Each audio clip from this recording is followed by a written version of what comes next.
रौनकपुर नाम के एक शहर में राजा रौनक सिंह का राज हुआ करता था। वो हमेशा अपनी प्रजा के हित में कार्य किया करते थे। वहाँ की प्रजा बहुत खुश रहती थी। एक दिन गिद्ध आकाश में भूतिया पेड़ के बीज लेकर उड़ रहा था। जैसे ही गिद्ध रौनकपुर पहुंचा तो उसके मुंह से एकदम बीज रौनकपुर के बीचों बीच गिर गया। बीज भूतिया था, इसलिए अगले ही दिन वो पौधा बन गया। वहाँ के स्थानीय निवासियों ने जब पौधों को देखा तो हैरान रह गए, क्योंकि पौधे का रंग काला था। बाद में लोगों ने आपस में चर्चा की और यह समझा कि खेत में उगने वाला कोई घास पात है या वनस्पति होगी। दूसरे दिन वो पौधा काफ़ी बड़ा हो गया। लोगों को और ज़्यादा दुविधा हुई कि एक ही दिन में यह पौधा इतना बड़ा कैसे हो गया। होते होते वो पौधा तीसरे दिन पेड़ बन गया। समय बीतता और लोग भी तेजी से बढ़ने वाले पौधे के बारे में सोच सोचकर परेशान हो गए थे। तो इस मामले को राजा के पास लेकर गए। ऐसे जादुई पौधे का पता चलते ही राजा तुरंत उस जगह पर पहुंच गए। राजा को जैसे ही पता चला कि एक काले रंग का पौधा 3 दिन में पेड़ बना है, तो वो भी उस पेड़ को हैरानी से देखने लगे। राजा उस पेड़ के पास चौथे दिन पहुंचे और तब तक पेड़ और बड़ा हो चुका था। इतनी तेजी से फैला था कि किसी को यकीन नहीं हो रहा था।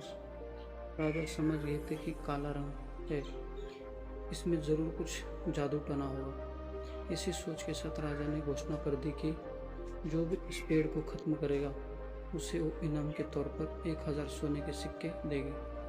यही नहीं, राजा ने यहाँ तक कहा कि पेड़ को खत्म करने वाले व्यक्ति मेरी मृत्यु के बाद मेरी राजगद्दी पाने का हकदार भी बनेगा। इतनी बड़ी घोषणा सुनने के बाद हर कोई पेड़ खत्म करने के लिए अपना दिमाग लगाने लगा। राजा के सारे चतुर मंत्रियों ने भी तरकीब लगाई, लेकिन पेड़ को कोई भी नष्ट नहीं कर पाया। किसी ने पेड़ के आसपास आग लगाई तो एक मंत्री ने उस भूतिया पेड़ को हत्थियों तक से खिंचवाए, लेकिन पेड़ को कुछ भी न हुआ। अब लोगों के मन में डर बैठ गया और उन्हें लगा कि पक्का यह ऐसा नहीं बल्कि भूतिया पेड़ है। तभी उस गांव के एक समझदार व्यक्ति को राजा की घोषणा का पता चला। जानकारी मिलते ही वह अपने गुरु के पास भूतिया पेड़ से जुड़े रहस्य को जानने के लिए पहुंच गया। गुरुजी ने अपनी ध्यान की शक्ति को एकत्र करके देखा और उससे पूछा, क्या तुम पेड़ को खत्म करना चाहते हो? समझदार व्यक्ति ने जवाब दिया, हाँ गुरुजी, सब उससे परेशान हैं। गुरुजी ने बताया कि उसे खत्म करने का एक ही तरीका है। इसके लिए तुम्हें उस पेड़ के आसपास नमक डालना होगा। इस तरकीब के बारे में जानते ही वो व्यक्ति तेजी से राजा के पास गया और कहा कि इस पेड़ के आसपास आपको नमक डलवाना होगा। ऐसा करने पर यह पेड़ खत्म होगा। राजा ने अपने सैनिकों को ठीक ऐसा ही करने को कहा। सैनिकों ने मिलकर पेड़ को चारों ओर खूब सारा नमक डाल दिया। नमक डालने के 1 दिन बाद ही पेड़ को आकार कुछ कम हुआ।